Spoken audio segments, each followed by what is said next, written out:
Well, we are live here in the French Quarter this morning in front of the memorial honoring the 14 victims of the Bourbon Street terrorist attack. This as the state recognizes 14 days of mourning. I'm Josh Robertson. I'll have the latest coming up in a live report. And we have heavy storms anticipated as we go into your Friday morning. I'll time it all out for you and show you those weather impacts coming up. And audio recordings show the terrorists citing the Quran. Hear from local Muslims who say this man's actions and views do not reflect the religion as a whole. Now, from New Orleans' most watched news.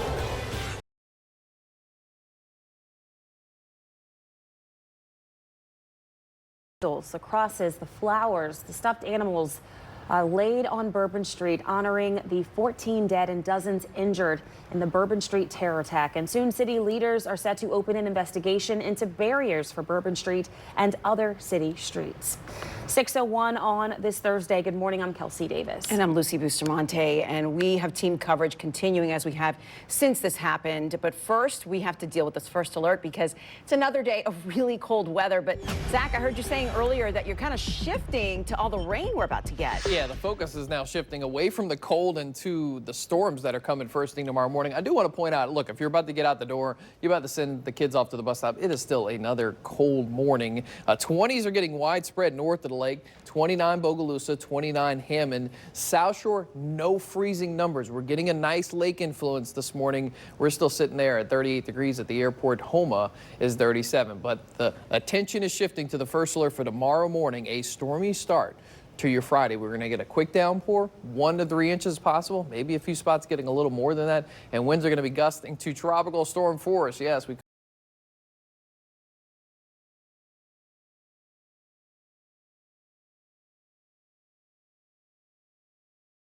of this really heavy right in that morning commute. So we are going to be watching for this weather passing on through first thing tomorrow morning between about 5 a.m. and 8 a.m. That's going to be the worst of it. And embedded in this line, we're going to have some stronger wind gusts that we're going to have to contend with. All of this mess pushes east very quickly by the afternoon hours on your Friday. So it's only really a big morning rain chance. And through the day, we'll start to dry up. But you see how the rain chances, they pick up very quickly right when we're waking up tomorrow morning and right when we're heading off to work and school. Let's check up your forecast. Let's get a look at our traffic at this hour. Here's Kristen. Thank you, Zach. A Thursday morning coming in from LaPlace. No traffic troubles on the Bonnie Carey Spillway. So taking I-10 eastbound toward the city will be very easygoing. 60 miles per hour for your speed. So all the way up this morning. No issues to mention. Headed toward the power curve. And as you make your way in the inbound direction, this is on the Bonnie Carey Spillway, mile marker 218. So just to give you a sneak peek of what you'll be faced with. Again, nice speeds overall. Inbound, same problem, same story, I should say, in the outbound direction. No problems out there. Mid-City, we're looking good. Airline up to speed. Airhead Expressway, no major problems. And I-310 also good to go along the Hillbox Bridge. Buckle up and drive safely. Back to you guys at the desk. Thank you so much, Christy. Community members and loved ones gathered at the site of the Bourbon Street terror attack last night to honor the victims. That's right. So this as the state of Louisiana is recognizing 14 days of mourning, one for each person that was killed. Josh Robertson is live at the memorial now in the French Quarter. Good morning, Josh. Time's now 6:27. Frustrated community members go before the New Orleans City Council with questions about the New Year's Day terror attack. Olivia Vidal is live with their concerns about security for that and other areas. And how one chaplain is providing comfort to those grieving with the tragedy. And this golf low is going to make for a messy start to Friday. I'll talk about it next.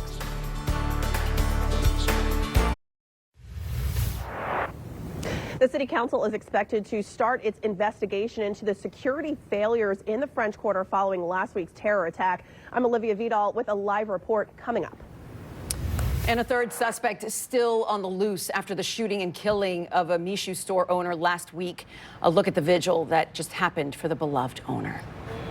Good morning to you once again. It is Thursday, 6:30 in the morning. I'm Lucy Bustamante. And I'm Kelsey Davis. Friday Eve. I know we are all looking forward to getting just a little bit of rest this weekend. But Zach Bradella says before you get to the weekend, you're going to have to deal with some serious rain, but not today, though, right? Not today. It's just...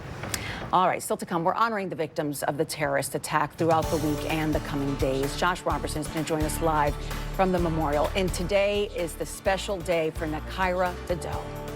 Also coming up, a local expert breaks down the audio recordings of the terrorists reciting parts of the Quran.